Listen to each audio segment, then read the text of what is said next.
Welcome to Democracy Now!, democracynow.org, The War and Peace Report. I'm Amy Goodman. President Trump and North Korean leader Kim Jong-un have arrived in Singapore ahead of Tuesday's summit, slated to be the first-ever meeting between an American president and a North Korean leader. The summit will be held at the Capella Resort on Sentosa Island. Trump is slated to meet for 2 hours alone with Kim Jong-un, along with just their two translators. Hours ago, Secretary of State Mike Pompeo held a news conference in which he said Trump is prepared to offer North Korea unprecedented security assurances, although he did not specify what these guarantees would be. The official North Korean news agency said Sunday Kim is prepared to talk about denuclearization and a durable peace. Meanwhile, President Trump told reporters Saturday he would know within the first minute of their meeting whether Kim is serious about making peace. It's a good question. How long will it take? I think within the first minute, I'll know. My touch, my feel. That's what I do. How long will it take to figure out whether or not they're serious? I said maybe in the first minute. You know, the way they say that you know if you're going to like somebody in the first 5 seconds. You ever hear that one? Well, I think that very quickly I'll know whether or not something good is going to happen. That was President Trump speaking to reporters Saturday at a news conference at the G7 summit in Quebec. He was speaking shortly before leaving the summit early, avoiding a meeting with other world leaders about climate change. Trump was isolated throughout the two-day summit, a position captured in a now viral photo of German Chancellor Angela Merkel, flanked by other world leaders, standing over Trump, who stares back at her with National Security Advisor John Bolton by his side. After Trump departed the G7 summit early, he attacked Canadian Prime Minister Justin Trudeau in a series of tweets in which he called Trudeau meek and mild and dishonest and weak. But on Sunday, White House trade advisor Peter Navarro further attacked Trudeau over his resistance to U.S. tariffs. This is Navarro speaking to Chris Wallace on Fox News. Chris, there's a special place in hell for any foreign leader that engages in bad faith diplomacy with President Donald J. Trump and then tries to stab him in the back on the way out the door. And that's what bad faith Justin Trudeau did with that stunt press conference. That's what weak, dishonest Justin Trudeau did. And that comes right from Air Force One. And I'll tell you this, to my friends in Canada, that was one of the worst political miscalculations of a Canadian leader in modern Canadian history. In Gaza, Israeli soldiers killed 4 Palestinians and wounded 600 more during the Palestinians' nonviolent protests Friday along the separation fence with Israel. Among those killed was a 15-year-old boy named Haytham al-Jamal. Photos also went viral of another Palestinian protester being shot in the face with a tear gas canister. He remains in critical condition. The Israeli military has killed at least 124 Palestinians and wounded over 14,000 others since the Palestinian nonviolent Great March of Return protests began on March 30th.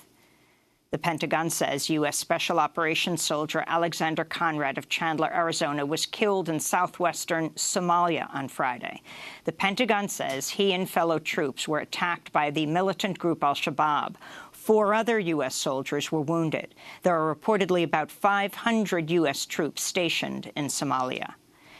The United Nations is warning of escalated fighting in the Syrian province of Idlib, where 2.5 million civilians are trapped. The Idlib Media Center says 44 civilians were killed by Russian airstrikes in the village of Zardana on Thursday. The White Helmets say at least 16 more people were killed by Syrian government airstrikes over the weekend. The Red Cross has evacuated 71 staff members from Yemen amidst rising threats and security risks to its aid workers. Hundreds more Red Cross workers remain inside Yemen. The Wall Street Journal reported last week the United States is weighing expanding its role in the ongoing war in Yemen, which has killed 15,000 civilians, sparked the world's worst cholera epidemic with more than 1 million Yemenis affected, and pushed the country to the brink of famine.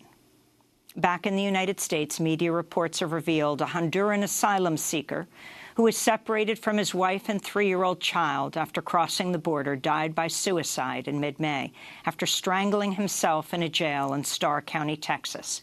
A Border Patrol agent told the Washington Post Marco Antonio Munoz lost it after agents told him he'd be separated from his child and that the agents then, quote, used physical force to take the child out of his hands, unquote. When Munoz continued to protest the physical removal of his son, the agency transferred him to a nearby jail, where a guard found him dead in his cell the following morning. The news of Munoz's death comes as resistance is mounting to the Trump administration's policy of separating children from their parents at the border. Washington Congressmember Pramila Jayapal blasted the administration after visiting women asylum seekers detained at the Federal Detention Center in SeaTac near Seattle-Tacoma International Airport. Half or more of these women had children that were forcibly separated from them. They were never given a chance to say goodbye to their children. The vast majority of these mothers do not even know where their children are. What I saw was absolutely horrific, what I saw and heard. And we have always had problems with the criminalization of immigrants, but this is a new blow to take folks who are asylum seekers and throw them into a facility, not provide them with any access to basic human rights, and worst of all, to separate mothers from their children. And in more immigration news, a federal judge in Manhattan has temporarily halted the deportation of Pablo Villavicencio, the delivery worker who was arrested by ICE last week after dropping off a pizza at the Fort Hamilton Army base. His deportation to Ecuador has been stayed until July 20th. Pope Francis appealed directly to top oil company executives to help avert the global catastrophe of climate change during a 2-day summit at the Vatican. I encourage you, having demonstrated your aptitude for innovation and for improving the lives of many people by your creativeness and professional expertise, to use those skills in the service of two great needs in today's world, the care of the poor and care for the environment. I invite you to be the core of a group of leaders who envision the global energy transition in a way that will take into account all the peoples of the earth, as well as future generations and all species and all ecosystems. Among those in attendance was the heads of BP, ExxonMobil, and the Italian energy giant Eni. In more environmental news, the Indian government has vowed to eliminate single-use plastic items by 2022, making it the latest of at least 60 countries that have introduced bans or fines aimed at reducing plastics pollution. The company IKEA also announced Thursday it will eliminate single-use plastic items by 2020. Thousands of women in England, Northern Ireland, Scotland and Wales poured into the streets Sunday to celebrate the suffragette movement. This year marks the 100th anniversary of the British 1918 Representation of the People Act, which granted property-owning British women over age 30 the right to vote. In the Philippines, press freedom groups are condemning the murder of journalist Dennis Niro, who was shot dead Thursday in the southern region of Mindanao. He was the editor and publisher of the weekly community newspaper Trends and Times. The Philippines is one of the most dangerous countries in the world for journalists. Award-winning actor Robert De Niro slammed President Trump during the Tony Awards Sunday night here in New York. I'm going to say one thing. Trump. It's no longer down with Trump, it's Trump.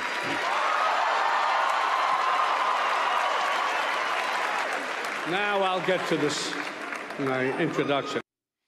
Students who survived the Valentine's Day massacre at Marjory Stoneman Douglas High School also performed during the Tony Awards, singing Seasons of Love from the hit musical Rent. And those are some of the headlines. This is Democracy Now!, democracynow.org, The War and Peace Report. I'm Amy Goodman.